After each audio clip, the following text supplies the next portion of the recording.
the party that you are in. I want to assure our partners in DP, of DP, namely the NRM, some of them have started small wars which are not necessary. There is a bit of friendly fire.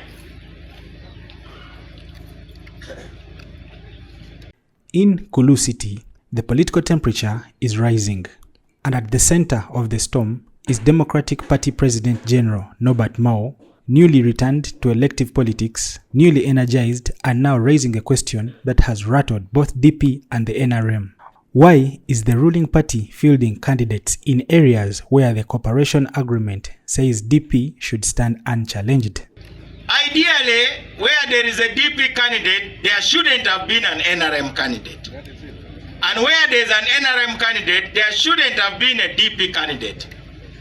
But because of many of the NRM leaders failing to understand our cooperation agreement, the president could not insist. It was at the launch of his first campaign rally in Laroo, Pece Division that chose to speak out. His disappointment was unmistakable. Says the problem isn't the agreement, but the people meant to implement it. The DP-NRM cooperation agreement was meant to be simple: avoid direct clashes, consolidate leadership, and strengthen governance.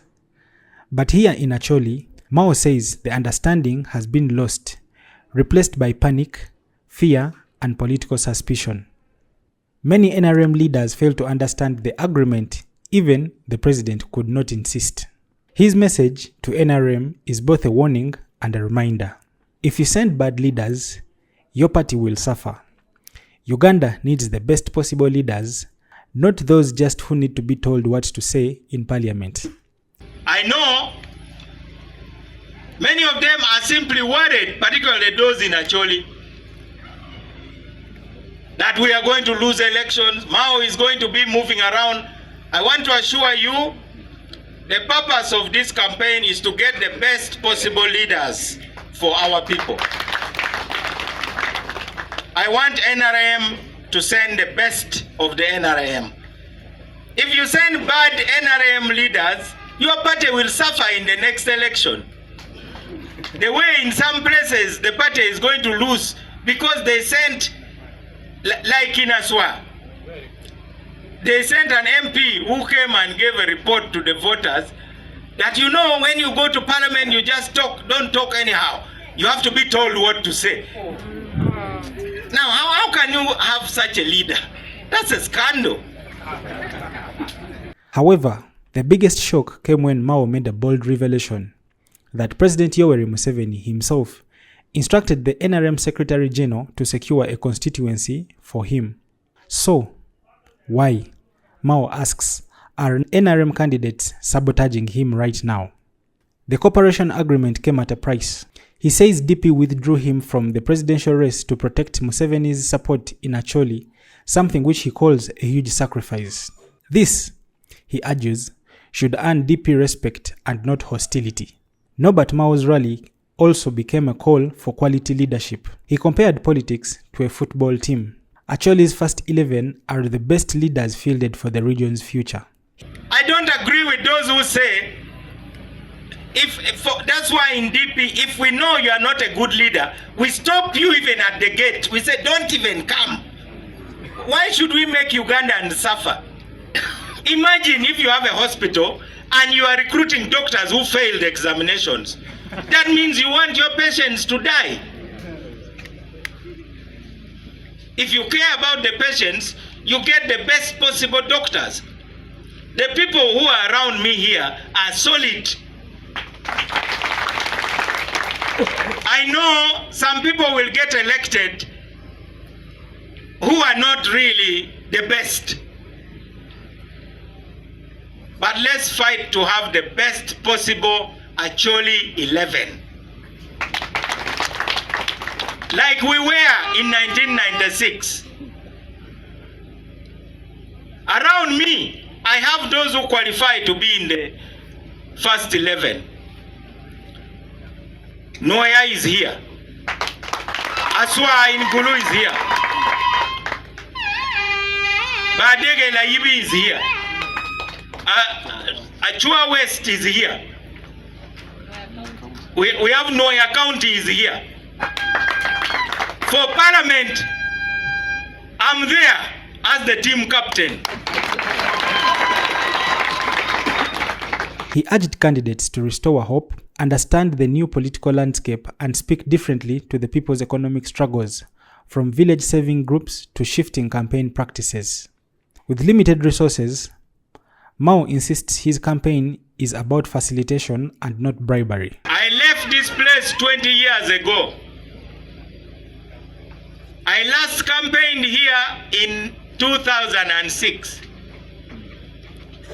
Those who were born when I was campaigning are now the voters. The ground has changed. That is why even before I entered the field, I first decided to understand. I thought we had leaders.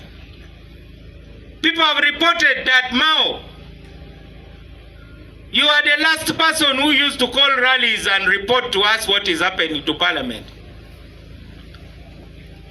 Those who have been voting, they are busy hiding from us. They have just come back now because they want votes.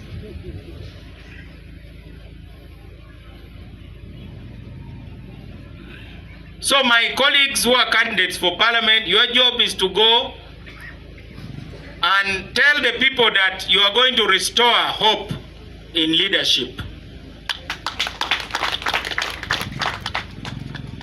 Of course, the way of campaigning has also changed now.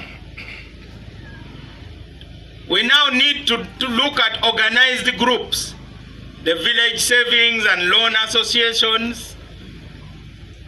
We must now talk to people according to their economic activities. There is also a lot of pay-as-you-go politics. But as Mao advances, the ruling party faces its own cracks. NRM's candidate in the race, Tone Kitara, says he will not step down even after approaches from Mao and senior officials. The internal conflict has since deepened.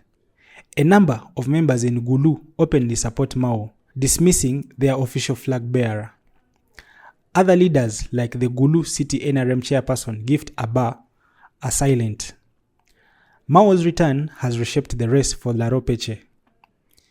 He is up against strong opponents, including the incumbent Father Charles Onen, UPC's Simon Opoka, FDC's Geoffrey Komakech, and several other independents. His first major rally is set for Obia Highland Public Grounds, the start of what he promises to be one of Acholi's most heated political battles. As Uganda shifts into the election gear, one question remains at the heart of the Acholi sub-region. Can the DP-NRM cooperation agreement survive the pressure? Or has Norbert Mao's return exposed fault lines too deep to mend? Eto wan wachini ngata kero la nyata ikum gole jiboli pi pela rem rech. Rech mutamo ni ngata bolo gole pi la reme bipone tika tuwa chuburia. We don't have money to bribe anybody.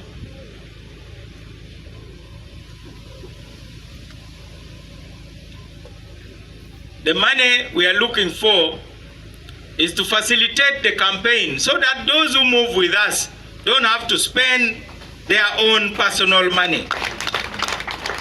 It is the same way when we asked Konrad Adenauer to support us here. We said this is not for income. There's nobody who is going to make any income here. But at least instead of encroaching on your family budget to transport yourself, to accommodate yourself, to feed yourself, our partners have covered that. That is what they call facilitation. It's different from income. Income is salary you have worked for. Here you should actually be paying school fees. Yes. In many countries, in this kind of training, you pay for it. And you'll even be told, sorry, the places are full. This is like a school where the school pays for your expenses. So now we could say you have got scholarships.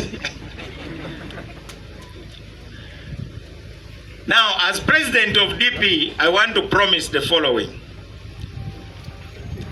Number one, I'm going to come to your constituencies to campaign for you. I don't want to come there and talk about you and people say, we have never heard of him or her. You are not the only one starting politics from a very weak point. Story compiled by Julius Ochungi, Uganda Radio Network in West Acholi.